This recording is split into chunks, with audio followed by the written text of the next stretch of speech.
I will call the regular meeting of January 22nd, 2019 to order. We can all stand for the pledge. I pledge allegiance to the flag of the United States of America and to the republic for which it stands, one nation, under God, indivisible, with liberty and justice for all.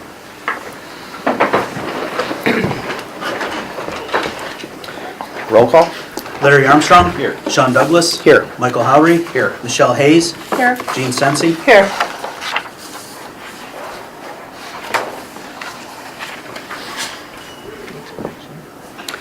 Is there a motion to approve the agenda? I'll move. I'll second. Any discussion? Roll call. Larry Armstrong. Yes. Sean Douglas. Yes. Michael Howry. Yes. Michelle Hayes. Yes. Gene Sensi. Yes. Vote is 5-0. So I guess, is there a motion to go into executive session for the purpose of the appointment, employment, dismissal, discipline, promotion, demotion, or compensation of public employees or regulated individuals, or the investigation of charges or complaints against a public employee or regulated individual unless such person requests a public hearing, and specialized details of security arrangements where disclosure of matters discussed might reveal information that could be used for the purpose of committing or avoiding prosecution for a violation of the law. I'll move. Second? Any discussion? Roll call? Sean Douglas. Yes. Michael Howry. Yes. Michelle Hayes. Yes. Gene Sensi. Yes. Larry Armstrong. Yes. Vote is 5-0. All right, we're back in regular session here. Is there a motion to approve the minutes of the regular meeting of December 11th, 2018? So moved. Second. Any discussion? Roll call? Michael Howry. Yes. Michelle Hayes. Yes. Gene Sensi. Yes. Larry Armstrong. Yes. Sean Douglas. Yes. Vote is 5-0. Are there any board member reports this evening?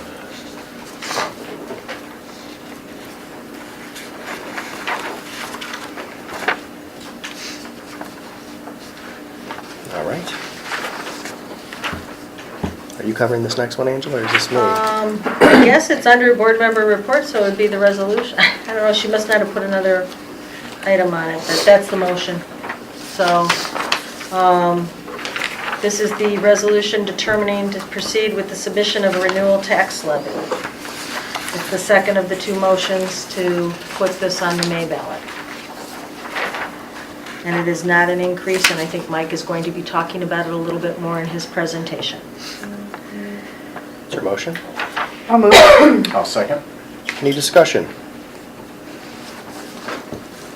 Roll call? Michelle Hayes. Yes. Gene Sensi. Yes. Larry Armstrong. Yes. Sean Douglas. Yes. Michael Howry. Yes. Vote is 5-0.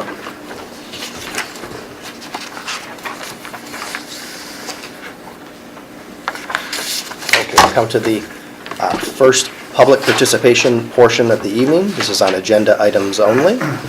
This time is available to any member of the public to address the board. Please state your name and address for the record.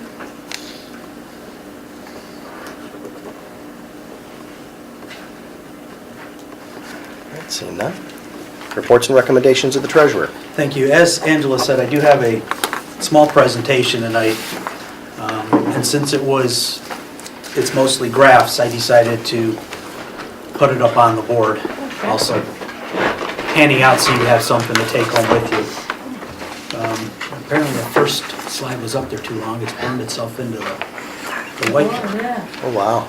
Didn't know that. No, I didn't know that either. Okay, so right around January 1st, the new tax rates are approved for all the taxing authorities in the state of Ohio. And what we typically concentrate on is the Lake County schools and how we compare to the other schools in the county. So the first slide shows the operating levies. Those are your continuing operational levies like the ones we passed back in 2017, and emergency levies, which we have on the ballot in May. So if you look, we continue to be the second lowest in Lake County. The only one that's lower than us is Perry, and again, I say that they have the nuclear power plant, nobody else does. They're able to keep their rates lower.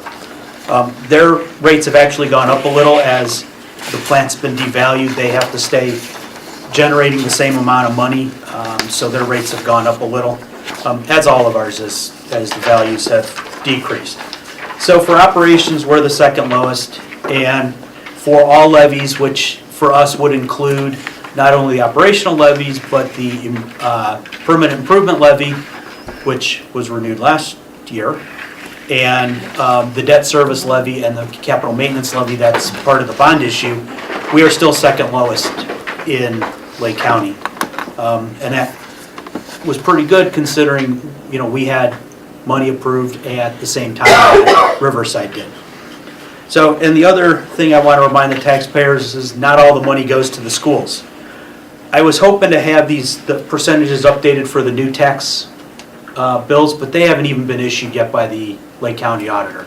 So these are last year's. I can't imagine they're going to change much since our new levy's already on there, and if somebody else has passed a levy, our percentage will go down. So the rate is slightly different for Madison School residents who live in the village. Their percentage of the real estate tax is a little bit higher, the percentage that goes to the schools, because the village has an income tax to fund some of their operations.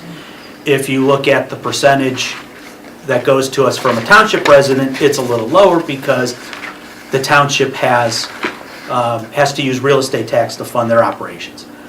The millage paid for by the residents of either the village or the township to the schools is exactly the same. It's just the pot is a little bit bigger in the township because of the township having to pass real estate tax. So again, when you get your tax bill, not even half of it goes to the schools. So the other thing that was released within the last couple of weeks is the expenditures per pupil for fiscal year 2018. That's the period July 1st, 2017 through June 30th, 2018. And again, expenditures per pupil, we are the lowest in Lake County. If you look, we're the blue bar all the way on the right. That number is $9,315 per pupil. The green bar all the way on the left is Wickliffe. That is $14,760 per pupil. So $6,000, $5,000 different. The yellow bar right in the middle is the state average. And we are a couple grand under that. So what's that mean? When you look at our expenditures per pupil, Madison's at $9,315. 607 school districts in the state of Ohio, we spend per pupil 44th lowest in the state. That's important when I get to the revenue, because if you don't have the money, you can't spend it, which is why we only spend lowest in the county. So the highest in the state for expenditures is $24,500 per pupil. Who is that? I don't remember. It's probably, there's a small district up by the islands. They're usually the highest, just because they have so few students. But there's a good number of Cuyahoga County districts that are up there. I can get you that answer, it's on the It's not important, I spreadsheet. was just curious. So, and again, while we're not lowest in the state, we're 44th lowest, the lowest is $7,800. So on the revenue side, again, we're lowest in Lake County, we've been. Similar districts is the orange, which is next to us, so we're even lower than similar districts, meaning typical, our demographics are about the same. The yellow bar in the middle is state average at $14,000 per student, so we're about $4,000 per student under. And the highest is Wickliffe at a little over $17,000 per student. So we're looking at a revenue of about $10,108. We are 8th lowest in the state of Ohio out of 607 districts. So when we talk about why we're in the shape we're in, it's not a spending problem, it's a revenue problem. We just don't generate the revenue we need in this district to be able to spend more on our students. Highest in the state is 27.7. Man, another 17 grand per student, we'd have a lot that we could do with that. And lowest in the state is 9,700, so we're only $300 off of the lowest revenue in the state of Ohio, which makes sense since we're 8 from the bottom. And then finally, the board approved the second of the two resolutions to put the emergency levy on the ballot, May 7th, 2019.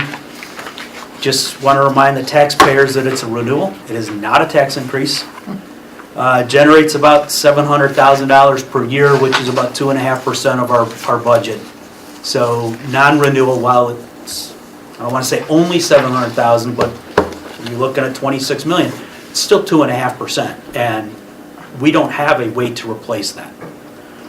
And what's it cost? $54.82 per year, or $4.57 a month.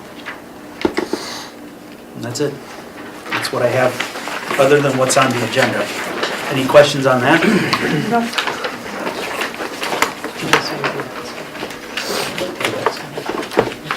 No, that's when I get the catastrophic costs. So the first item on the agenda is to approve the financial reports for all funds, fund-to-fund transfer report, and the check payment register for December 2018. I'll move. Second? Any discussion? Roll call? Gene Sensi, Yes. Larry Armstrong. Yes. Sean Douglas. Yes. Michael Howery. Yes. Michelle Hayes. Yes. Vote is 5-0. The next is to accept the following donations. A donation of $151 from Kate Ryan from BFit Gym to North Elementary School to be used for various incentive programs. A generous donation of 1,005 toys from Dollar Tree and Crossroads Church to North Elementary School to be used as gifts to every child at the school. Donation of 40 coats from Coats for Kids to North Elementary School to be given to students in need. Donation of a vinyl sign from MC Group to Madison Middle School to be hung in the cafeteria. A donation of $500 from Jacqueline Asbill to South Elementary School to be used for grief group supplies. And a donation of $500 from Susan Leach to the Robert J. Leach Memorial Scholarship Fund. I'll move. Second? Any discussion? Well, I just want to say thank you, especially to Jacqueline Asbill. Yeah. I know in the recent loss that she experienced, there's just a correlation of that gift to benefit. And thank you, Jacqueline, for your generosity. Thank you to all the donors. Roll call? Larry Armstrong. Yes. Sean Douglas. Yes. Michael Howery. Yes. Michelle Hayes. Yes. Gene Sensi. Yes. Vote is 5-0. The next item, let me explain real quick. We had to increase the appropriations for these three federal programs because we got a slightly larger allocation. So I've increased the appropriations to reflect that. So approve the revised appropriations for FY 2019 for the following. Title I, handicap preschool and miscellaneous federal grants. I'll move. Second? Any discussion? Roll call? Sean Douglas, Yes. Michael Howery, Yes. Michelle Hayes, Yes. Gene Sensi, Yes. Larry Armstrong. Yes. Vote is 5-0. And that's all I have this evening. Thank you. Thank you. Reports of the administrative team. Okay, first up on the agenda for me tonight is the school board's recognition. Each year in January, the Ohio School Boards Association recognizes members of boards of education for their service to public schools. Without those in the community willing to step up and serve in the capacity of board members, public schools could not exist. On behalf of the Ohio School Boards Association and the residents and community of Madison, thank you for your continued dedication and service to this district. And so I thought what would be nice tonight is for each of you to share, and I did give you this question in advance so nobody's caught off guard. What is most gratifying about being a board member? Who would like to start? Pastor Mike. I volunteer. Being part of a great family. This is truly a community, and Madison's not only a delightful community to live in, but I think from our board office to our administrators to our teachers, we just have a really good thing going here, and it's a pleasure and joy to be a part of it. Tough to follow. Thanks for that. I have to say, I kind of echo what you say. It's a sense of family. It's hometown pride. It's part of being of a good team and to make important decisions, because I feel that education and children are our most valuable asset, and I love being part of that decision-making. So yeah, I've really enjoyed my first year, a little over a year now, so I'm learning all the time, so I love it. Very good. Thanks, Tammy. For me, I still have children in the district, so I feel like I'm able to make a contribution to their education, so that's something that's important to me. And also, just being a liaison with the community for education, I think is important. And I really, get a lot of enjoyment when people approach me, and most of the time that is, and talk to me about our schools and ask questions about policy, not obviously day-to-day things, but larger items that the schools have for their endeavors. And I like to be able to hear their questions, because a lot of times it makes me learn and grow and get even, more educated on our schools. So those are some of the items for me. I very much like being a part of a very good team, and I enjoy the dialogue and the decision-making, the coming up with the ideas, things that are impacting our students every day and making a difference for many of them. And I thoroughly enjoy graduation. That is absolutely the best part of being a board member. That's great.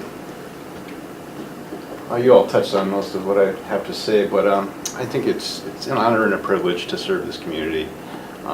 Every week or every meeting, we see the donations and what the people give to the community. So I want to give in a certain way too. So serving the community and also seeing the inner workings of the district and the true dedication of the staff and the teachers and all that goes on here.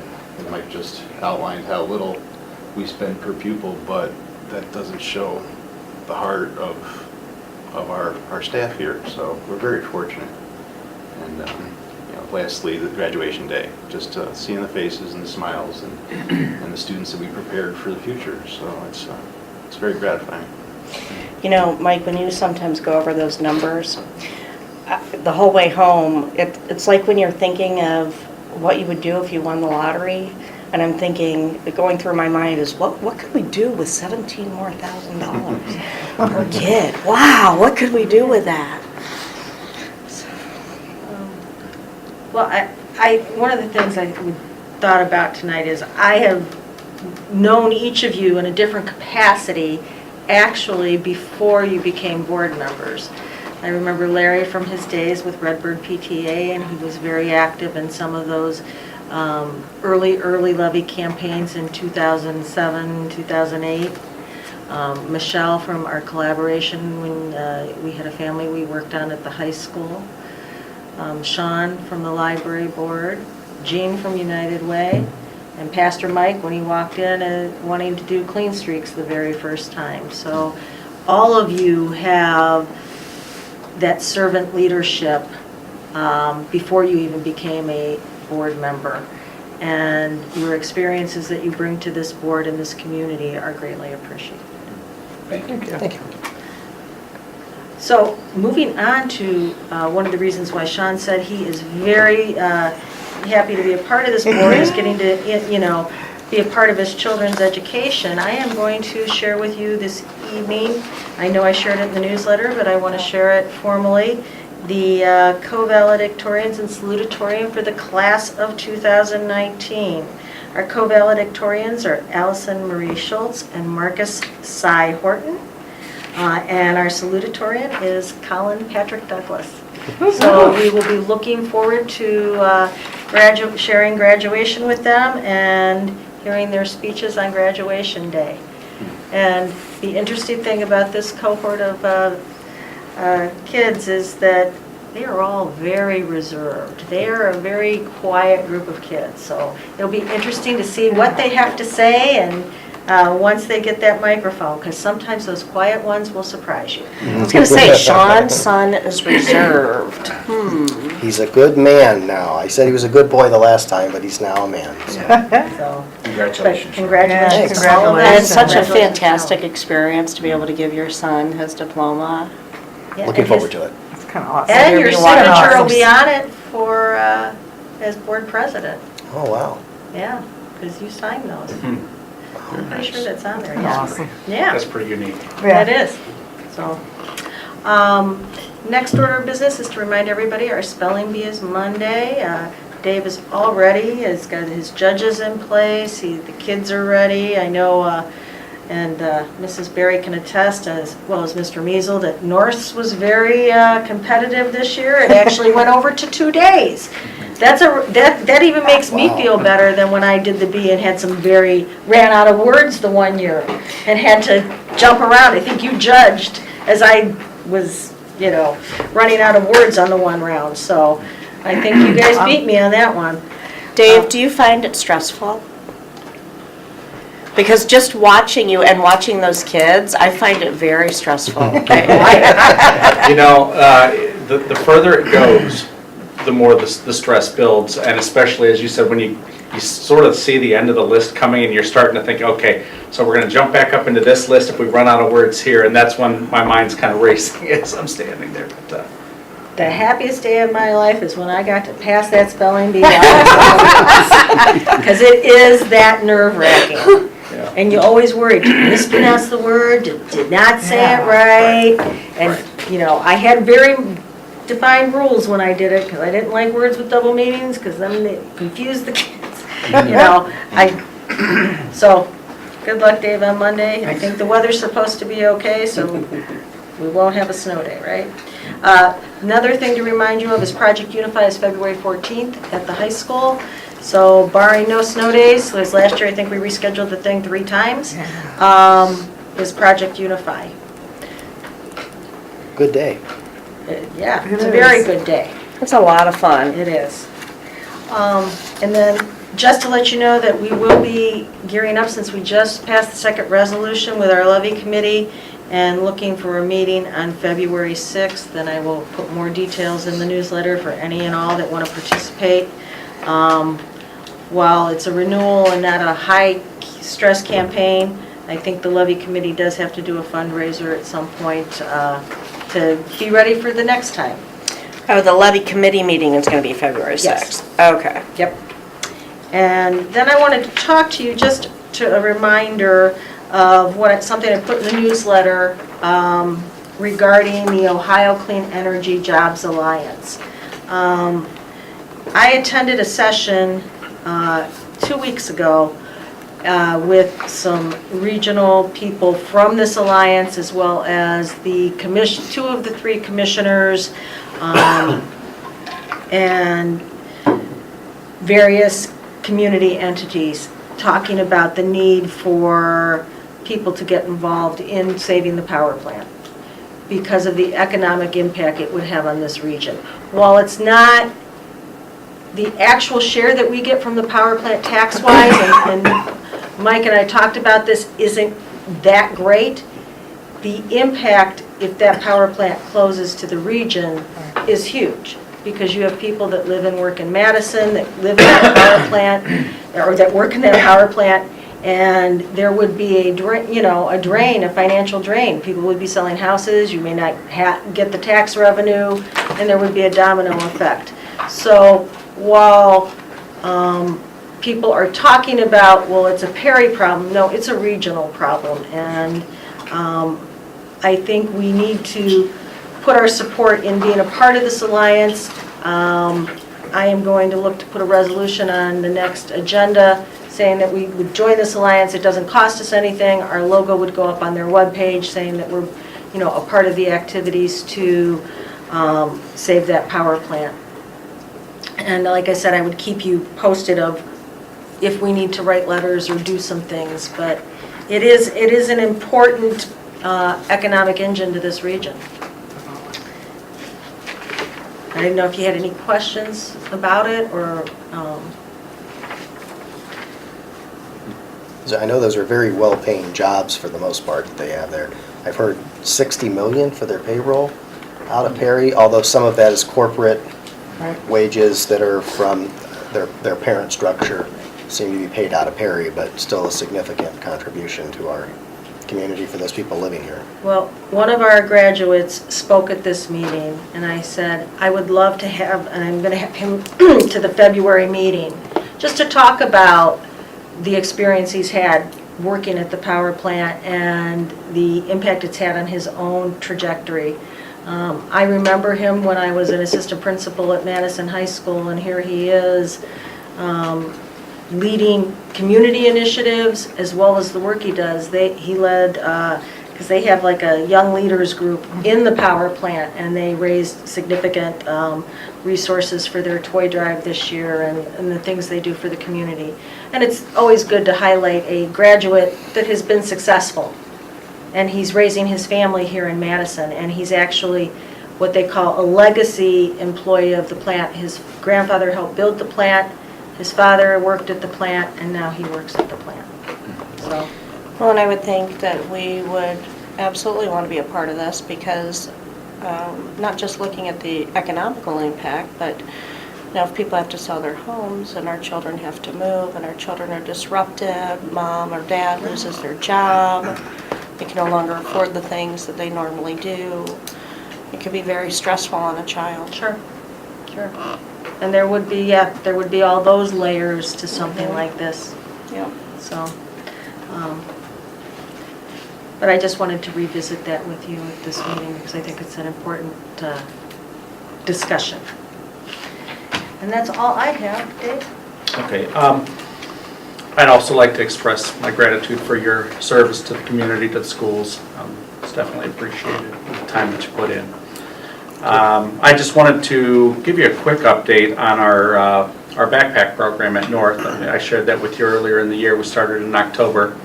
We're still sending home 26 packets of food every week to students. And we're finally going to get a chance to connect at the Kiwanis meeting tomorrow night with the two folks who run the Lake County chapter of End 68 Hours of Hunger to talk about ways that we can support the work they do. And our ultimate goal is to expand that program to south, to the middle school and the high school. And in order to do that, it's just the two of them. Really, they have some volunteers, but the two of them really oversee everything. They're sending out about, well, last time I spoke with them, about 426 packs per week. And so financial support, volunteer support, food items, and I've talked to a variety of people who have already reached out to us when they heard about this to say they'd like to help. I've asked the folks from End 68 Hours of Hunger what's the best way for us to help, and I hope to get some more clarity on this at this meeting.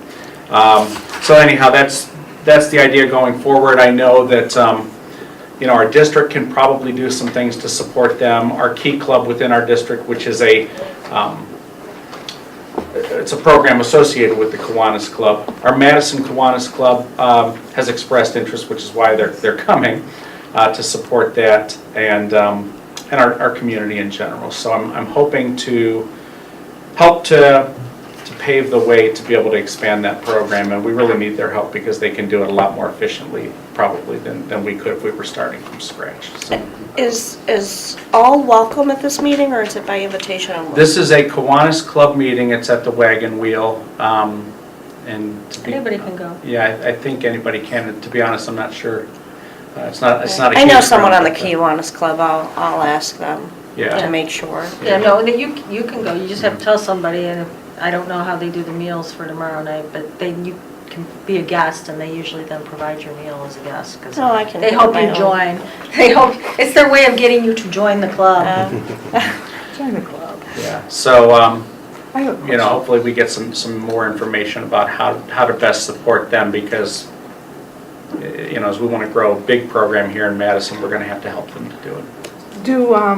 Do they speak with Madison Food Center about some kind of collaboration with the food? Because I know they have to have certain type of food in the backpacks.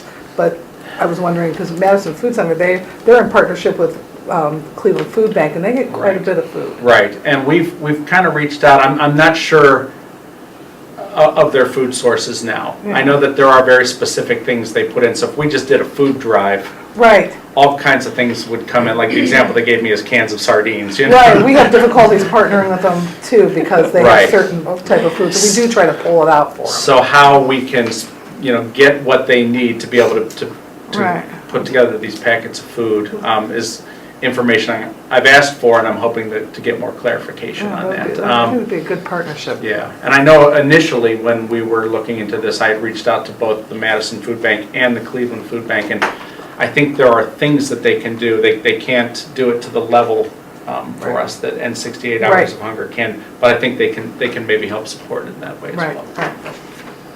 So, more information to come. Here it And what is. time's that meeting? Are you their main contact person here? Are you the person they deal with directly all the time?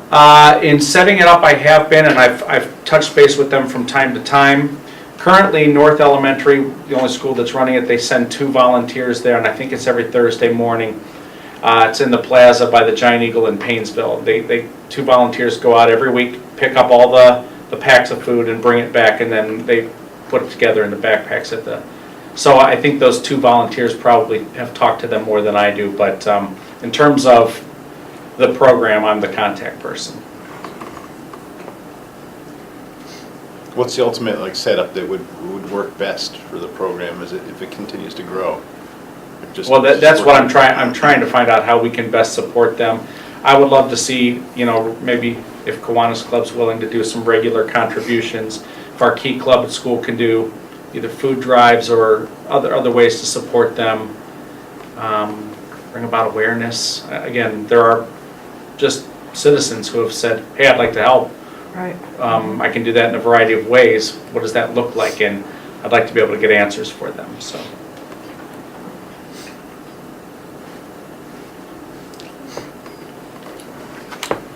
Okay, Mrs. Liebert, do you have anything to add? All right. And if not, I am going to run right into my recommendations. All right. First is the personnel motion, and under that motion this evening, we're asking for approval of the following unpaid leave request. Melissa Argy, North Elementary School first grade teacher for the period of February 1st through April 5th, 2019. To approve a 3-year unpaid leave of Michael Samuels, custodian, effective January 1st, 2019. The board is entering into the following employment contracts as follows. The first as substitute teachers is approved by the Lake County Educational Service Center and or the Madison Local School District's Assistant Superintendent under a 1-year limited substitute teacher contract. Diane Carswell, Larry Daly, and Elizabeth Kovacs. To employ Nancy Woodworth under a long-term substitute teacher contract from January 7, 2019 through April 8, 2019 to perform the duties of Melissa Argy. To employ Betty Stivers as an 8-hour floater custodian, effective January 22nd, 2019. To employ Don Sanzo as an 8-hour midday custodian at Madison High School, effective January 28th, 2019. To approve a change in placement on the teacher's salary schedule per the negotiated agreement, Mike Gilligan and Dawn Mann. And that is the personnel motion. I'll move. I'll second. Any discussion? Roll call? Michael Howry? Yes. Michelle Hayes? Yes. Jean Sensi? Yes. Larry Armstrong? Yes. Sean Douglas? Yes. Vote is 5-0. And then the next resolution is to accept bus bids from Cardinal Bus Sales and Service for a school bus body and chassis under the board's participation in the Ohio Schools Council program, and to authorize and direct the superintendent or designee to purchase from Cardinal Bus Sales and Service 178 passenger transit style bus at a cost not to exceed $86,171. I'll move. I'll second. Any discussion? I'd like to thank Mike and Dave for their work on taking care of our fleet and being able to, Mike especially, to help find the resources to continue to improve the fleet on a regular basis. So that I don't get a ticket. Roll call? Michelle Hayes, Yes. Gene Sensi, Yes. Larry Armstrong, Yes. Sean Douglas, Yes. Michael Howery, Yes. vote is 5-0. And under the consent calendar tonight, there's two items to approve a service agreement between the Madison Local School District and Footprint Center for Autism for the education, therapy, transportation, and support for students served outside of Madison Local School District. And then our standard partnership agreement between the Madison Local School District and Lakeland Community College to provide College Credit Plus services effective May 20th, 2019 through May 19th, 2020. I'll move. Second? Any discussion? Roll call? Gene Sensi, Yes. Larry Armstrong, Yes. Sean Douglas, Yes. Michael Howery, Yes. Michelle Hayes, Yes. vote is 5-0. I will now open the second public participation portion for the evening. This is on any item. Please state your name and address for the record. Seeing none, we don't have a need for an additional executive session. So is there a motion for adjournment? I'll move. Second. Any discussion? Roll call? Larry Armstrong, Yes. Sean Douglas, Yes. Michael Howery, Yes. Michelle Hayes, Yes. Gene Sensi, Yes. vote is 5-0.